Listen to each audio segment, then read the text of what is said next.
desde ahora. Mapa 2025 con Carlos Rodríguez. Hay voces, tesoro, hay voces que se abren paso entre el ruido y quedan ahí flotando como si buscaran a alguien en particular. Hay ciudades que no se terminan nunca, hay pieles que no se terminan nunca y hay días donde todo encaja sin hacer ruido. Hoy presiento que es uno de esos días. Está como en cada envío Diego López, nuestro artista en los controles, y aquí Carlos Rodríguez Puente. Esto es Mapa Tesoro, este rastreo íntimo, a veces torpe, pero siempre sincero de escuchar lo que el mundo dice cuando bajamos un poco el volumen. Desde este rincón de aire, de cables, de paredes acolchadas, desde este refugio trazamos coordenadas con palabras, señalamos lugares que no figuran en los mapas, en las coordenadas, pero que si nos detenemos, vos y yo sabemos que le oímos el latido. Te quiero contar algo sobre el universo visual de esta segunda temporada del Mapa Tesoro. Las fotos, a las imágenes, las hizo Guido Di Gioia, destacado talento entrerriano. No por azar, Guido tiene esa mirada que no busca adornar, sino entender. Llega con la cámara como quien llega con una pregunta, y eso, en estos tiempos, es raro.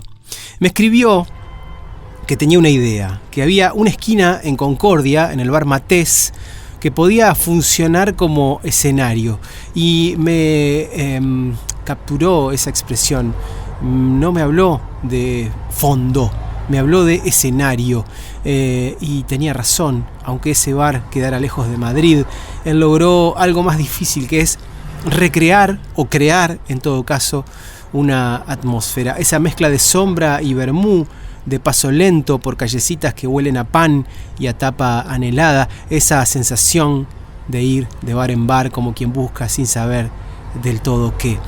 Nos encontramos de tardecita, el bar tenía la persiana baja y el aire estaba quieto. Guido me ubicó en el borde del encuadre como si ya supiera cómo iba a contarme. Probó luces con el cuerpo inclinado hacia adelante como un jugador de ajedrez y disparó sin hacer ruido. Todo duró lo que dura una buena intuición.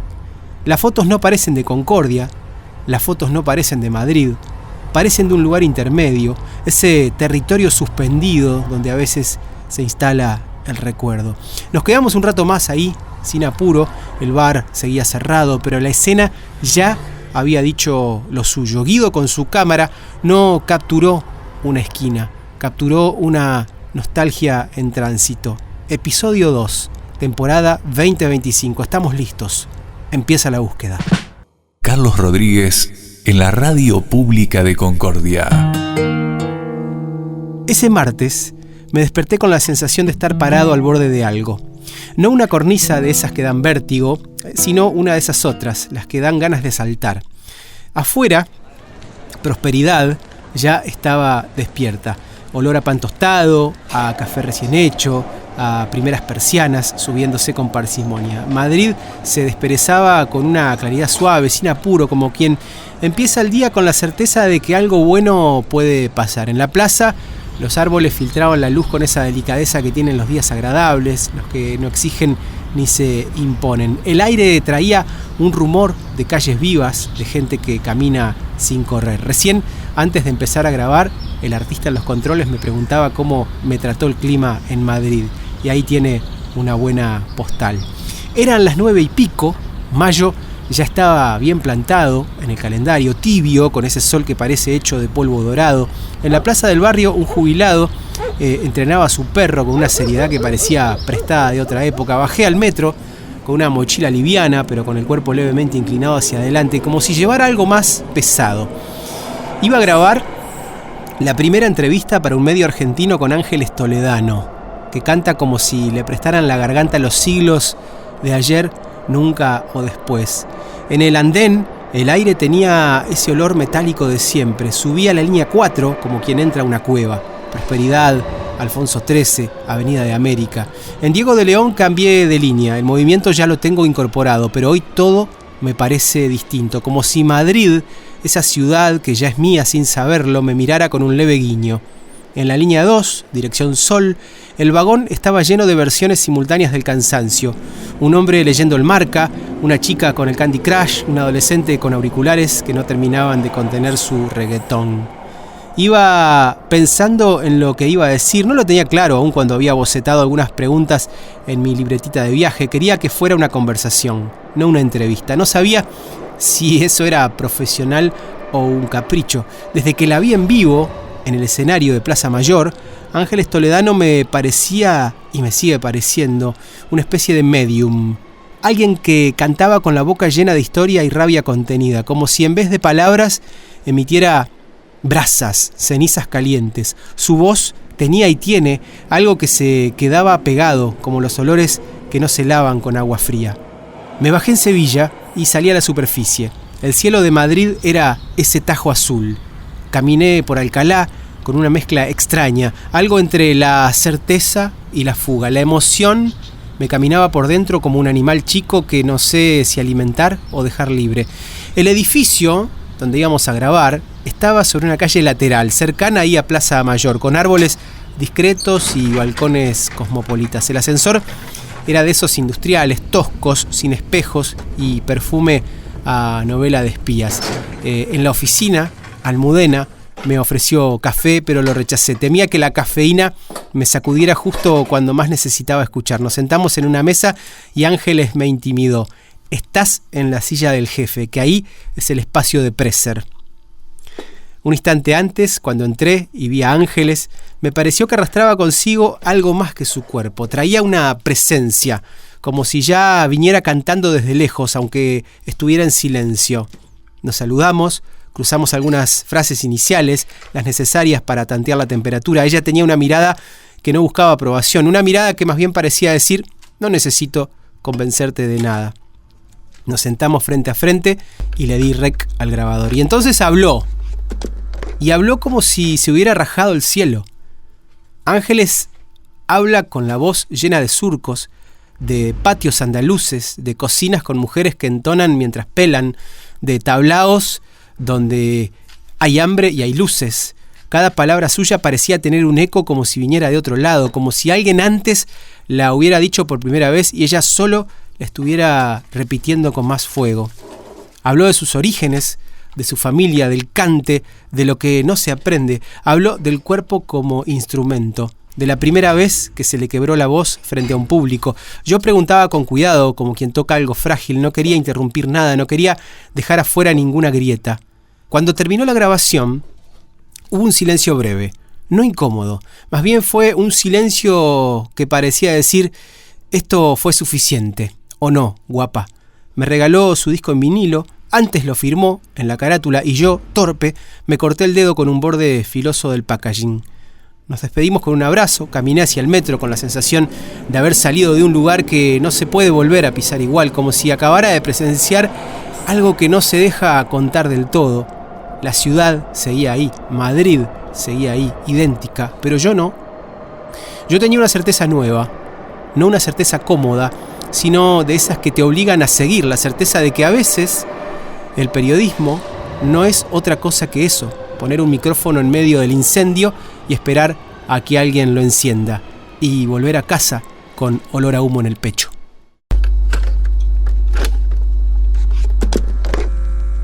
Ángeles Toledano, reina absoluta, bienvenida a Mapa Tesoro, un gusto recibirte. ¿Cómo estás? Un placer estar aquí. Bueno, y un lujazo y un regalo tener la oportunidad de charlar contigo un ratito. Bien, a mí me gustaría hablar de todo un poco vinculado con tu nuevo disco, con este Sangre Sucia, pero quiero arrancar por el inicio del inicio. ¿Dónde naciste? Quiero que me cuentes dónde naciste, qué sonidos, qué olores, qué te evoca la infancia y cuál es el primer contacto que tenés con el flamenco en ese contexto. Pues yo nací en un pueblo que se llama Villanueva de la Reina, que pertenece a Andalucía y dentro de Andalucía a la provincia de Jaén.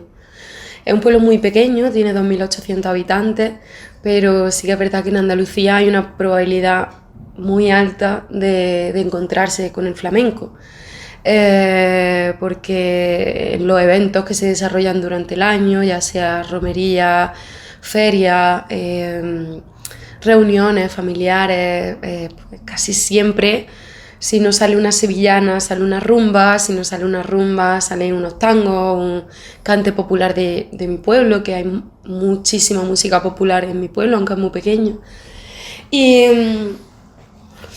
Y lo que me evoca en verdad, mira, es como olor a piscina, porque yo me encontré con el flamenco una tarde de verano. Ajá. O sea, yo es verdad que sabía lo que era el flamenco, pero no me había parado como a estudiarlo o a ponerme un radiocassette enfrente de mi cara y pasar para adelante y hacia detrás con un tema u otro, así, a comparar, no sé. Claro.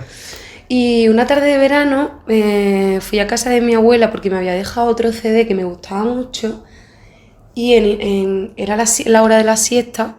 Mi madre no quería que molestara a mi abuela y entonces me equivoqué de disco porque cogí un disco muy rápido y el que cogí pues era una antología de La Niña de los Peines, de Juanito Valderrama, de Purrina, José Cepero, Camarón, Enrique Morente. Y entonces, pues a partir de esa tarde, como tampoco tenía muchísimos discos, era como de los únicos que tenía, pues como que me apañé con ese. A mí lo que me gustaba era escuchar música. Ajá. Y entonces poco a poco, sin darme cuenta, me lo fui aprendiendo. Y mis padres se empezaron a dar cuenta de que me salía bien, de que me lo estaba aprendiendo, pero claro, que además lo estaba interpretando muy bien. Y entonces me acuerdo que me ponía con el radiocassette al lado de la piscina. Entonces como que tengo el recuerdo ese de olor a piscina. Y el sonido me imagino también el sonido del flamenco, las palmas, esto, aquello y lo otro, y el sonido de los chapuzones también del agua. Y el sonido de las chapuzones, de los amigos de mi hermano que venían a bañarse a la piscina. Sí, total.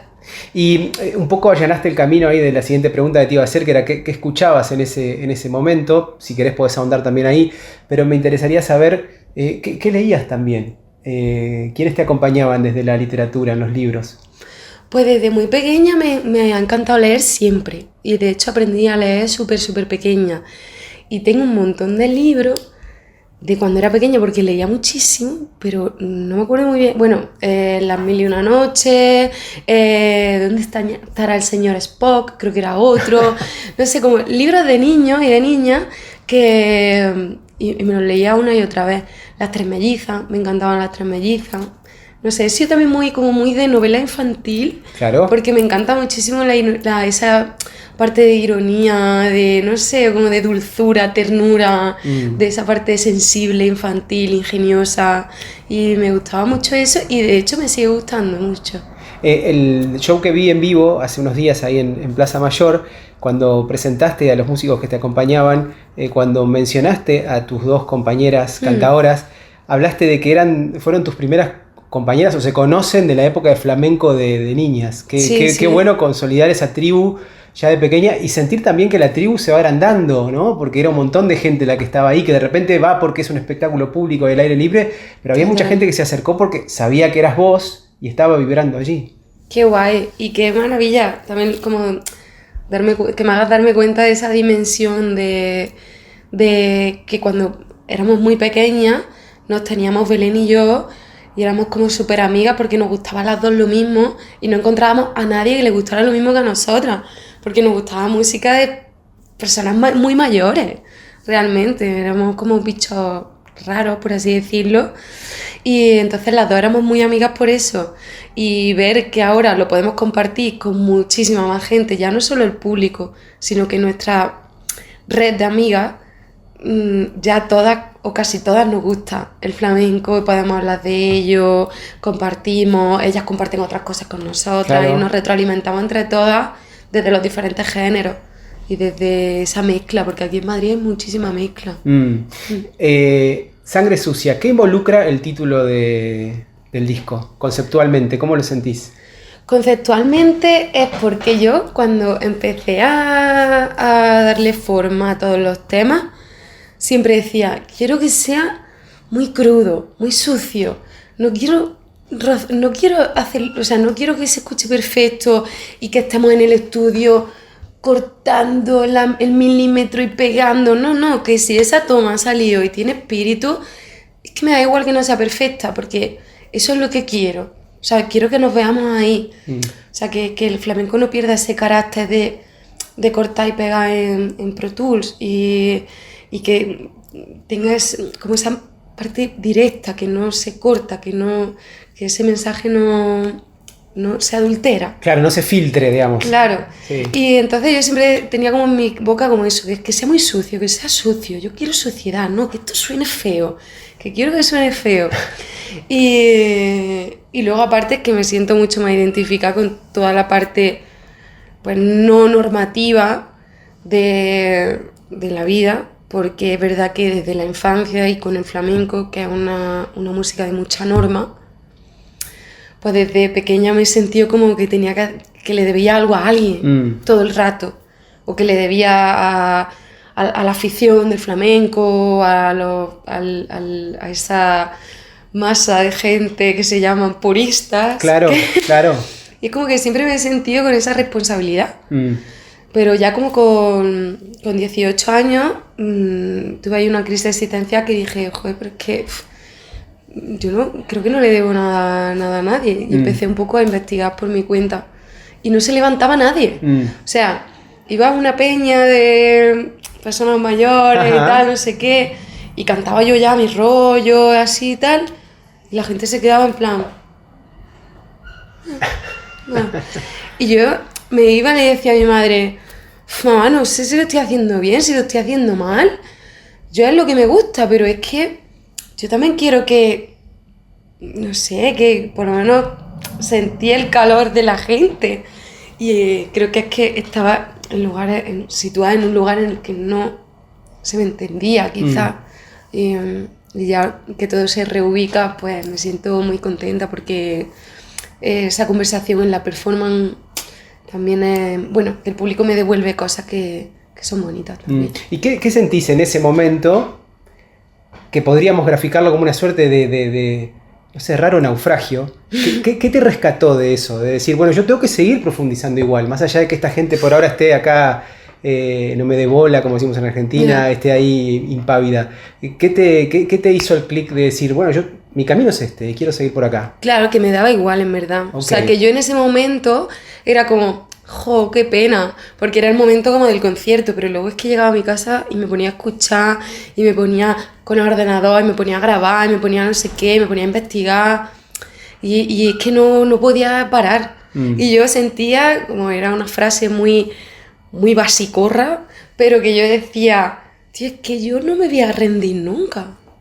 O sea, es como que yo decía, me van a pasar un montón de cosas, y me están pasando un montón de cosas. Sí. Y la vida, cada vez me doy cuenta de que no es nada fácil y que la vida adulta es dura y va en serio. Pero es que no puedo dejarlo, es que nunca me voy a rendir porque es que forma parte de mí. O sea, no podría hacer otra cosa. Es como que se abre ahora, a partir de acá, a partir de esto que vos decís, como una suerte de delta, ¿no?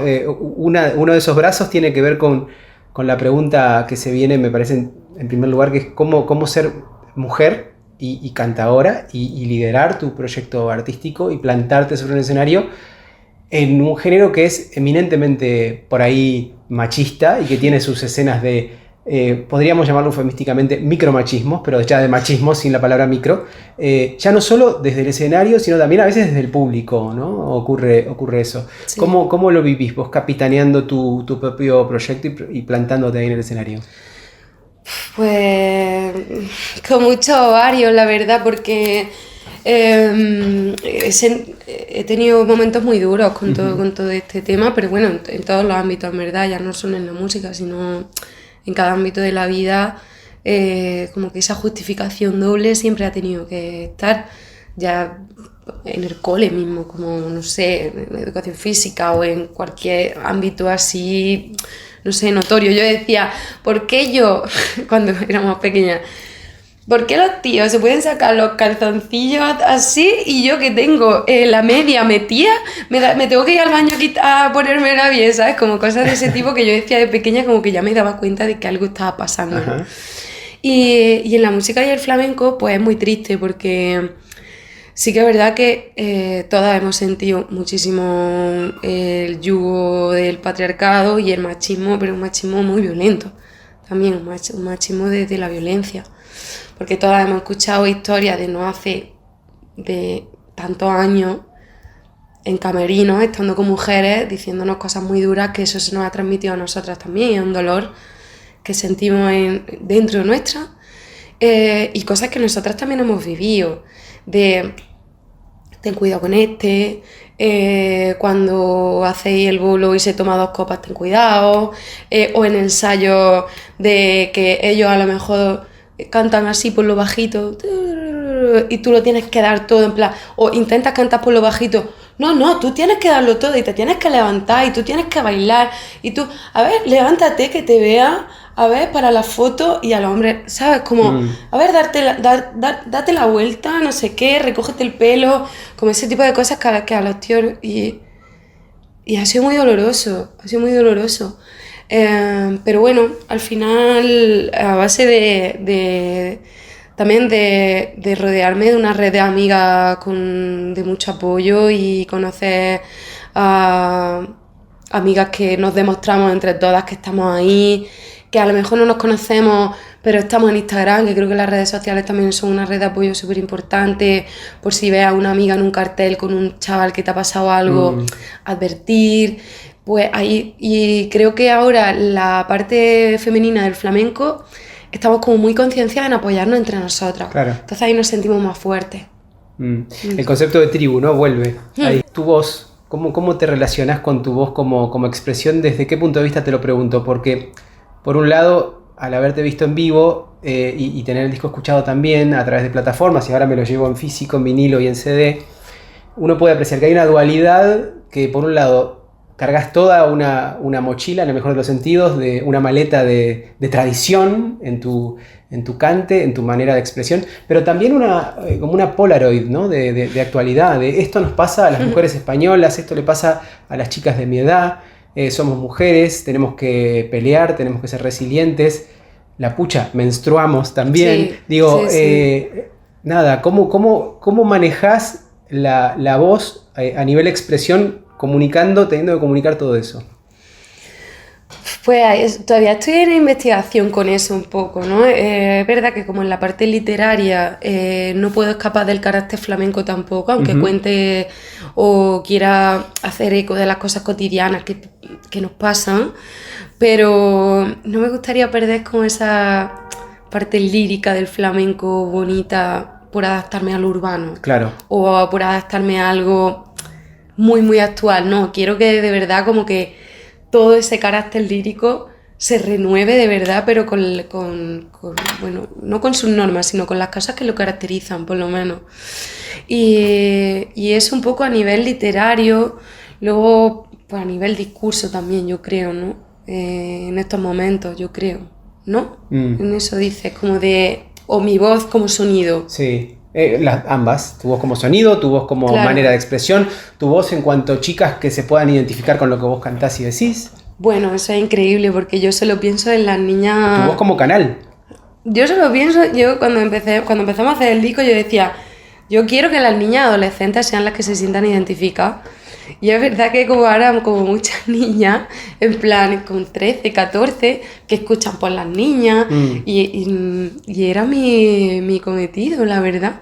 Ni siquiera las de 18, yo como que... Porque yo cuando teníamos Belén, Sara, yo teníamos 14 o 15 años, es que nos gustaba mucho una música muy antigua, pero eran unos lenguajes horribles. Claro. O sea, había letras como por tal de no pegarle un día, yo a esa mujer que yo le había dado un techo y el dinero, cosas de ese tipo, o me la llevé al campillo de la primera aguantada, le quité el pañuelillo. Esas letras las hemos cantado todas cuando hemos sido niñas, o sea, ya no con 18, porque con 18 ya tienes mucha más perspectiva, pero que tengas oportunidades desde que eres más pequeña, todavía, que digas, vale, pues voy a coger esto, y que aunque no sepas lo que cantes, pero que lo que cantes esté bien.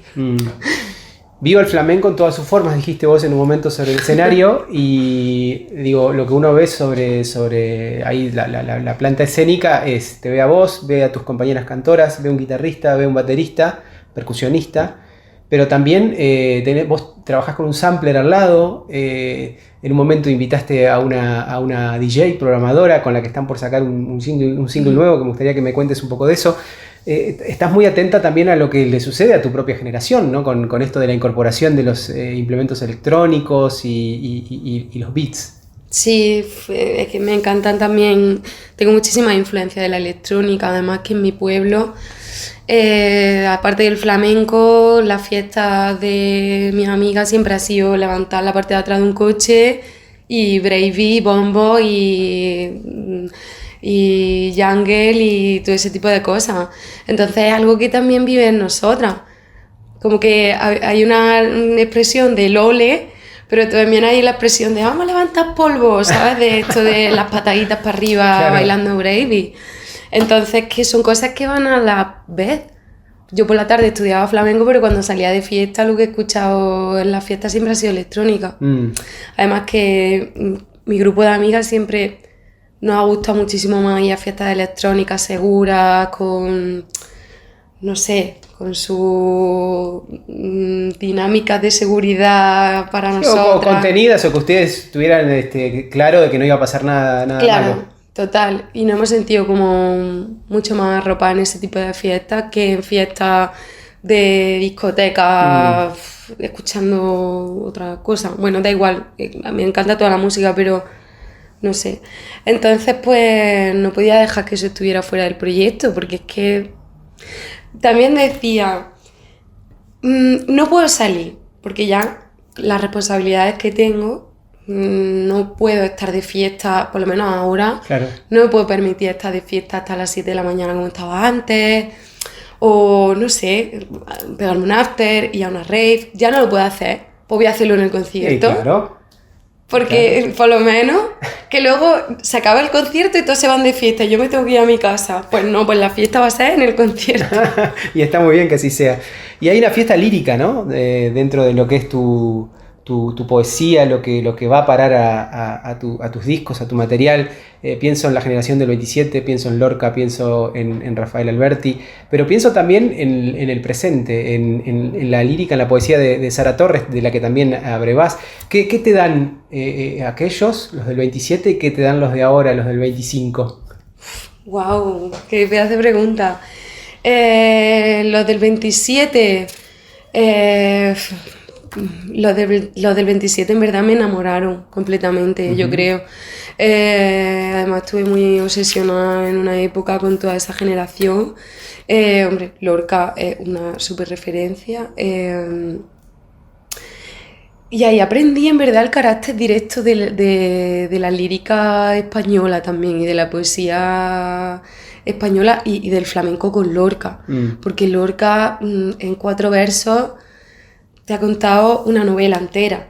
Es como va con 4 palabras que utiliza, ya te ha resumido una historia con su inicio, desarrollo y desenlace. Y eso a mí me impresionaba bastante.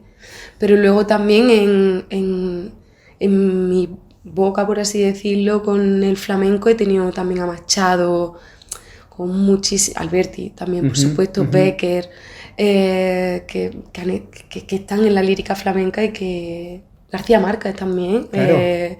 Muchísimo, porque el Lebrijano le hizo un homenaje a García Márquez, Enrique Morente creo que también ha hecho muchas cosas de García Márquez, que es como, ¿cómo va a...?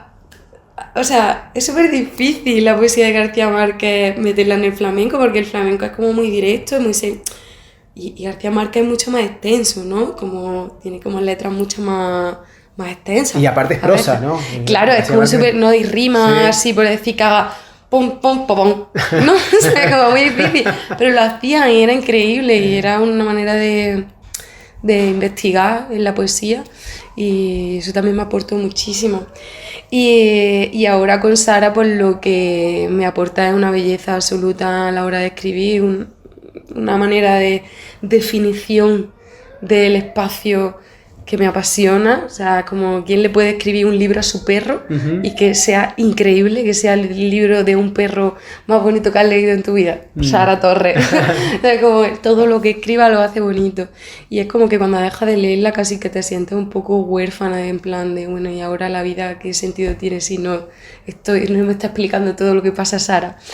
Y a mí lo que me impresiona también mucho de Sara pues es su discurso, obviamente, el discurso que está contando actual de las mujeres. ¿Cómo vislumbras tu camino aquí en adelante? ¿Qué sentís que se viene? Pues muchas ganas de trabajar, la verdad, muchísimas ganas de hacer de todo con todo lo que se venga. Con muchísimo amor también al flamenco, por supuesto, o sea, nunca he dejado atrás el flamenco, pero mira, hoy pensaba, lo he estado comentando con Almudena también, porque como que hay veces que las cosas son más lentas, se demoran un poco más por querer hacerlas perfectas, y luego hay veces que otras salen así más rápido y es como, venga, sí, pum, este tema, pum, el otro, uy, qué montón de contenido, tal, no sé qué. Y ahora que han pasado ya unos meses de Sangre Sucia, que nos hemos tirado 2 años dándole vuelta al disco y vuelta y vuelta y vuelta, le veo de verdad, como estoy tan enamorada del disco y cada vez estoy más enamorada y escucho el sonido, digo, tanto que me preocupé por el sonido, y ahora veo que es una cosa de calidad y que va cogiendo como peso. Y ahí es cuando me he dado cuenta de que las cosas tienen que ser lentas y bien hechas. Que si hay que buscar el mejor sonido, que se busque el mejor sonido. Que si hay que buscar la mejor letra, que tranquilamente se busque la mejor letra para ti. O sea, conociendo también tus límites. Pero no hacer las cosas por hacerlas. Y ahora mismo yo creo que lo que viene es que ojalá poco a poco vayamos teniendo una estructura y unas oportunidades que nos dejen hacer música de manera tranquila y de calidad. Y es bueno tener presente, ¿no? en la brújula personal y profesional eso, de que la mejor carrera es la que aporta resistencia y no velocidad. Total. Creo que va por ahí. Total. ¿Argentina? ¿En algún momento lo tenés en el horizonte? Quiero, por favor. Quiero, porque de hecho, creo que esta es la primera nota que haces para Argentina, ¿no? Sí. Bueno, estamos acá. Sí, qué bien. O sea, estoy súper emocionada, de verdad. Sí. Y tengo muchísimas ganas. Creo que hace ya muchísimos años se hacía un festival de flamenco allí, que fue Enrique Morente alguna vez, ¿no? Sí. Que creo que lo llevaba el padre de una amiga mía que se llama Elena Rébora. Ajá. Y Rébora creo que se llamaba, o Rebora, es que no sé cómo se pronuncia. Y por lo visto me dijo que quizá lo van a hacer el año que viene. Bueno. Ojalá, porque yo estoy deseando, o en otro tipo de programación. Además la escena argentina me encanta. También he escuchado mucho a Pescado Rabioso. ¿Es argentino? Bien. Pues es que... Esto es de Spinetta, esta remera es de Spinetta, del mismo de Pescado Rabioso. Esto es un disco llamado Lucero. ¡Ah, qué guay! Así que está Spinetta dando vueltas en el aire y yo me acabo de erizar completo. ¡Qué guay! Pues es que no sé cómo llegó a mí. Sí. Porque no sé si él es argentino. Este hombre... es que tiene la memoria de un beso, de la fantasía de un posible regreso. Tío, ¿cómo es este? Creo que es argentino. Búscalo tranquila ahí, a ver. Sí, porque yo me enamoré de él completamente. Y él habló de Pescado Rabioso en algún momento. Y entonces él puso referencia a Argentina. Ok. Y yo, pues, como estaba completamente enamorada de la música de este hombre, pues yo me da un poco de vergüenza porque no sé si ahora va a ser o no. Y no sé si la voy a cagar, pero... Espérate. A ver. Entre tanto, le contamos a la gente que Ángeles está buscando en el Spotify de su teléfono esa referencia Lucas Martí. Lucas Martí, claro. Lucas Martí. Sí, es argentino, sí. Es argentino, ¿no? Claro. Bueno, pues que me encanta. Además tiene un parentesco no sanguíneo, pero sí cercano con Luis Alberto Spinetta. Ah, claro. Sí. Pues él lo puso y entonces ya empecé a escuchar a Pescado Rabioso. Y él, bueno, es que yo tuve una época que solo escuchaba La memoria de un beso, el tema este de Berlín que tiene. Y es que estaba obsesionada con la música de ese hombre. Me encanta como la manera de producir que tienes. Me encanta. Sí, es que la escena argentina telita, ¿eh? Y ahora con Catriel, Paco Amoroso. Bueno. súper emocionante. Y sí, me encantaría, la verdad. Ojalá algún día. Ojalá nos veamos pronto. Que Sí. se crucen esos caminos. Ángeles Toledano, gracias por Muchas recibirnos gracias acá en a ti. Madrid, No, en el no, Mapa gracias Tesoro. a ti. Gracias. Un placer. La primera vez que vi a Ángeles Toledano fue en Plaza Mayor. Era una tarde tibia, una de esas donde Madrid se estira en las veredas y la gente se queda quieta en los bordes como si no hubiera ninguna urgencia en el mundo. Ella apareció en medio del escenario, rodeada de sus músicos y unos rudimentos luminosos, y cantó. Y fue un impacto, como si el aire se hubiera puesto más denso y la plaza entera se hubiera quedado en suspenso, no por respeto, sino por necesidad. Nadie quería perderse ese quiebre. Ahí mismo, entre tema y tema, le escribía Presser, su manager. No había pasado ni medio minuto de haber terminado el segundo o tercer tema, no tengo la certeza ahora, pero fue un mensaje así corto, torpe, pero urgente. Necesitaba entrevistarla para el Mapa, no para hacerle preguntas, sino para quedarme un poco más con esa voz y ahora convidártela acá, tesoro, como si entrevistarla fuera una manera de no soltar lo que sentía en ese instante y en esa plaza. Y ahora, después de haber grabado con ella, después de haber compartido ese rato frente a los micrófonos, volví a caminar por Madrid, como te decía, con una emoción que se me subía por la garganta, tesoro, y me salía por los dedos. Caminaba por calles que ya conocía, pero parecían otras, y mientras lo hacía, le mandaba audios a Fabio, ese amigo que entiende sin que uno tenga que explicar demasiado. Le conté casi todo, que la voz en vivo era una llamarada, que la entrevista había sido una conversación de las que quedan, que Madrid a veces te regala esos milagros chicos si uno camina con los ojos bien abiertos. Le hablé como quien cuenta un secreto, ¿no? Como quien sabe que al decirlo lo vuelve real. Y él, del otro lado, contestó con un saber estar que atravesó el océano, con algunas de esas palabras breves, suyas, generosas, que tienen el don de devolverle a uno la certeza de estar donde hay que estar.